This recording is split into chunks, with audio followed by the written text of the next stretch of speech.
아침 묵상에 오신 여러분들을 환영하고 축복합니다. 특별히 오늘은 이번 한 주간의 마지막 날인데요.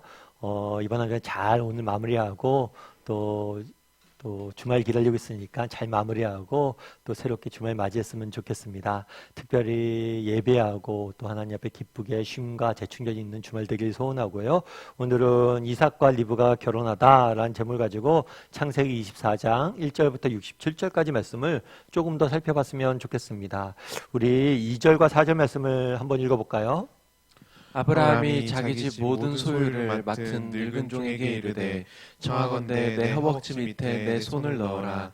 내가 너에게 하늘의 하나님 땅의 하나님이신 여호와를 가리켜 맹세하게 하노니 너는 내가 거주하는 이 지방 가나안 족속의 딸 중에서 내 아들을 위하여 아내를 택하지 말고 내 고향 내 족속에게로 가서 내 아들 이삭을 위하여 아내를 택하라.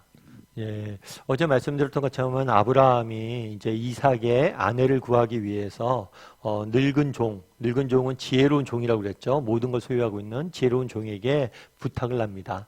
부탁을 하면서 먼저 맹세를 지켜요. 누구에게 맹세를 시키냐면 하나님 앞에서 맹세를 시킵니다. 그런데 하나님에 대한 호칭이 재밌어요. 뭐라고 되어 있냐면 너에게 하늘의 하나님, 땅의 하나님이 신 여호와를 가리켜 맹세하게 한다. 이 하늘의 하나님, 땅의 하나님, 여호와 이 표현은 창세기에 처음 등장하는 거예요.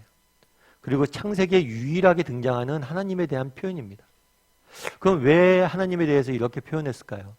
이것에 대해서 우리가 이해하기 위해서는 그 당시 신 개념을 좀 이해를 해야 돼요. 그 당시에는 대부분의 사람들은 신을 믿었어요. 신을 믿었는데 그들이 믿는 신은 어떤 신이었냐면 지역신이에요. 지역신. 그러니까 특정 지역에는 특정 지역을 다스리는 신이 있다라고 믿은 거죠. 그래서 우리가 영화 같은 거 보면 숲의 요정이 있잖아요. 숲의 요정이 있으면 이 요정은 어떻게 하는 거예요? 숲만 관장하는 거예요. 숲 밖에서는 힘을 못 써요. 그 당시에 신의 개념은 그런 개념이었어요. 특정 지역을 관할하는 신이 있고 그 지역을 벗어나면 이 신이 힘을, 능력을 발휘하지 못하는 거예요. 그런데 우리 하나님은 그런 하나님이 아니라는 거예요. 하늘과 땅이 하나님. 하늘은 모든 것을 덮고 있는 거예요.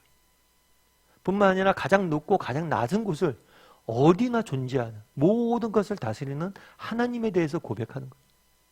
다르게 표현하면 이런 거죠. 이곳에 계신 하나님께서도 뭐예요? 그곳에서도 계실 것이다. 우리 하나님은 단순히 특정 지역, 특정 공간에 특정 시간대에 갇혀 있는 분이 아니란 거예요. 우리도 마찬가지죠. 사실 오늘날 많은 사람들이 그런 생각을 할 수가 있어요. 어떤 생각을 할 수 있냐면 하나님이 교회에만 계시다. 에이, 하나님은 교회에만 계시지 세상은 또 세상의 법칙이 있어. 세상의 원리가 있어. 정글엔 정글의 법칙이 있어. 세상 속에서 어떻게 하나님 법대로만 살아. 그렇게 하면 안 되지. 마치 하나님이 세상에 없는 것처럼 생각할 수가 있어. 그런데 그렇지 않습니다. 우리 하나님 어떤 분이세요? 교회에만 계신 분이 아니에요. 여러분이 살아가는 세상 속에도 계시고 우리의 가정과 일터와 공동체와 모든 곳에 계시는 분이 하나님이세요. 정말 세상 속에 하나님이 없는 것 같은 이 세상 속에서도 정말 정치, 문화, 경제 모든 것을 다스리는 분이 누구예요? 하나님이시라고. 왜요? 우리 하나님은 하늘의 하나님이시고 땅의 하나님이시기 때문에 그래요. 그래서 이 하늘의 하나님이요 땅의 하나님이라는 표현을 통해서 무엇을 볼 수가 있느냐? 우리 하나님께서 모든 만물을, 모든 영역을, 모든 지역을 통치하는 분이란 그런 신앙 고백이 담겨져 있는 거예요. 그런 다음에 계속해서 이렇게 이야기합니다. 7절 말씀 같이 한번 읽어볼까요? 같이 읽도록 하겠습니다. 하늘의 하나님 여호와께서 나를 내 아버지의 집과 내 고향 땅에서 떠나게 하시고 내게 말씀하시며 내게 맹세하여 이르시기를 이 땅을 내 씨에게 주리라 하셨으니 그가 그 사자를 너보다 앞서 보내실지라 내가 거기서 내 아들을 위하여 아내를 택할지니라. 그러니까 오늘 본문에 보면 그런 거잖아요. 늙은 종에게 야, 내 고향 족속에게서 며느리간 좀 찾아줘. 이렇게 이야기한 건데 이 이야기가 사실은 굉장히 뭐예요? 황당한 이야기일 수 있어요. 예를 들면 그런 거죠. 저한테 누가 부탁을 하는 거예요. 야, 승원아, 나 안동 김씨인 거 알지? 나 우리 아이 며느리감을 좀 찾아야 되는데 안동 김씨였으면 좋겠어. 안동 가서 좀 네가 아내감 좀 찾아와. 전 안동 한 번도 안 가본 적이 없어요. 그리고 실제로 안동에 가면 누가 있는지 그리고 친척이 있을지 없을지 그들이 살아있을지 없을지 아무것도 몰라요. 아브라함을 기억하는 사람이 있을지 없을지 아무도 몰라요. 몇십 년이 지났어요. 그런데 그곳에 가서 며느리감 구해오라는 게 쉬운 일이 아니죠. 그런데 그 일을 맡길 때는 아브라함의 믿음이 있었어요. 어떤 믿음이 있었어요? 하늘에 계신 하나님, 땅에 계신 하나님, 하늘과 땅의 하나님이 뭘 할 거라고요? 그가 그 사자를, 그의 천사를 너보다 뭐예요? 앞서 보내실 것이다. 염려하지 말라는 거예요. 너에게 보면 그것이 굉장히 황당무계한 명령일 수도 있고 너에겐 굉장히 어려운 과제일 수도 있어요. 하지만 그렇지 않다는 거예요. 왜요? 하나님께서 그의 사자를 내 앞에 미리 보내실 거라는 거예요. 여기서 우리가 알 수 있는 건 뭘까요? 그것은 아브라함의 믿음이에요. 어떤 믿음이에요? 하나님의 주권과 섭리예요. 정말 하나님께서 이삭을 통해서 큰 민족을 이루실 거예요. 그렇다면 하나님께서 그 며느리감도 미리 예비하고 있지 않겠냐는 거예요. 그분이 미리 예비하고 계시고 미리 예비하고 계셨기 때문에 너를 그곳으로 인도할 것이다 라는 분명한 주권과 섭리를 갖고 있는 거죠. 그런 믿음을 가지고 그 늙은 종을 보낸 거예요. 사실은 종에게 부탁하지만 종에게 부탁한 게 아니에요. 정말 종이 일을 잘해서 이게 해결될 것이라 생각하지 않아요. 누가? 하나님께서 미리 다 준비하고 예비하고 계시라는 거예요. 여러분들은 어떠세요? 그럼 여러분에게도 이런 아브라함 같은 믿음이 있으세요? 정말 우리가 하루 이틀 살아가잖아요. 한 달, 두 달 살아가고 1년, 2년 살아가고 우리 인생에 많은 문제들이 있죠. 자녀에 대한 문제들, 또 직장에 대한 문제들, 여러 가지 인생의 영역들이 있죠. 영역들이 있고 문제들이 있어요. 그런데 이 모든 것이 하나님의 주권과 섭리와 계획 아래에서 이루어진 것을 믿으세요? 정말 우리가 지금 당장은 알 수 없지만 우리를 향하신 하나님의 선한 계획과 하나님의 선한 일하심이 있음을 믿으세요? 미리 가서 지금도 일하고 계심을, 그 사자를 우리보다 앞서 보내서 일하고 계심을 믿으세요? 아브라함이 이걸 믿는 믿음이 있었어요. 우리가 한번 돌아봐야죠. 우리에겐 정말 이런 믿음이 있는지. 사실 이런 믿음이 갖기가 쉽지가 않죠. 저도 목사인데 저 역시 그런 게 많이 흔들려요. 제가 이번에 사실은 저희가 이제 코로나로 인해서 저희가 1년 반 정도 못 모이고 있잖아요.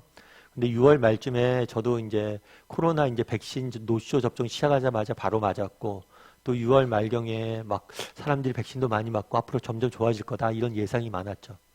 그래서 6월 달에 학교 측 저희가 학교 강당을 빌려서 예배 드리는데 지금 벌써 코로나 때문에 1년 6개월 이상 그곳에서 예배 못 드리고 온라인으로 드리고 있잖아요. 그래서 학교 측에도 이야기해서 한 9월부터는 교직원도 다 맞고 이제 학생도 백신 다 맞으니까 우리가 예배할 수 있지 않겠냐 이런 얘기도 하고 나를 희망에 부풀러 있었던 것 같아요. 그리고 7월부터는 좀 나아질 것이다. 이제 몇 명씩 모이는 것도 이제 가능할 것이다. 이런 이야기를 했었는데 불현듯 7월 달부터 갑자기 코로나가 더 심해졌죠. 4단계로 격상이 되고 참 그때 되게 마음이 조금 우울했던 것 같아요. 아, 이제 우리 다시 모여서 다시 한번 예배 드리나 했는데 또 앞이 어떻게 될지 아무것도 모르니까 마음이 참 우울해졌었는데 그때 제가 우울하고 있었을 때 그 생각이 들더라고요. 처음에 교회 개척할 때 학교 이제 강단에서 예배 드리잖아요. 처음에 교회 개척할 때 생각이 나더라고요. 처음에 교회 개척할 때 사람들이 모여서 함께 기도했습니다. 하나님 저희가 이제 교회를 하려고 그러는데 개척 장소를 달라고. 그런데 정말 몇 주 동안 계속해서 기도했는데도 응답이 안 됐죠. 그리고 이제 원래 기도 모임 하던 장소도 이제 더 이상 쓸 수가 없었어요. 그런데 이제 한 다음 주만 이제 지나면 이제 딴 데로 가야 돼요. 그런데 갈 곳이 없는 거예요. 진짜 막막했죠. 그런데 그러다가 아는 집사님과 대화를 하고 있었는데 그 집사님께서 갑자기 저 보자고 그래서 같이 식사하고 대화하고 있었는데 목사님 그래서 개척 장소 구했습니까? 아예 아직 못 구했어요. 그랬더니 자기가 아는 학교가 있는데 한번 알아봐 주겠다고. 그래서 그 집사님 소개로 사실 중도고등학교 오게 된 거거든요. 정말 저는 예상도 못했어요. 그런데 하나님께서 이곳에 인도했죠. 이곳에 인도에서도 저희가 매년 뭐 장기 계약 맺은 것도 아니에요. 매월 매년 이렇게 계약 맺으면서 여기까지 왔잖아요. 정말 하나님께서 이때까지 이렇게 인도해 오셨는데 내가 또 뭘 염려하고 이렇게 걱정하고 있나 이 생각이 들더라고요. 그때도 경험했었는데 진짜 아무런 갈 데가 없었는데 정말 하나님께 미리 다 하나님이 예비하고 준비하고 계셨더라고요. 그런데 그걸 경험하고도 여전히 내가 또 믿음이 없구나 이런 생각이 들었어요. 여러분 정말 우리 인생에 그런 경험들이 얼마나 많아요. 하나님이 우리보다 앞서 나가서 일했던 것을 경험했던 경험들이 얼마나 많아요. 그런데 또 문제 앞에서 우리 염려하고 걱정하고 있지는 않습니까? 바라기는 정말 우리보다 앞서 나가서 일하시는 그 하나님, 이런 하나님의 주권과 섭리를 우리가 신뢰하는 사람이 되었으면 좋겠어요. 그리고 아브라함처럼 고백할 수 있는 사람이 되었으면 좋겠어요. 그가 그 사자를 우리보다 앞서 보내실 것이다. 하나님께서 하나님의 사자를 우리보다 앞서 보내시고 일하고 계실 것이다. 그런 믿음을 가지고 오늘 하루 또 살아갈 줄 아는, 우리 험한 인생길 살아갈 줄 아는 저와 여러분이 되었으면 좋겠고요. 그런 믿음이 내게 있는지 돌아보는 오늘 하루가 되었으면 좋겠습니다.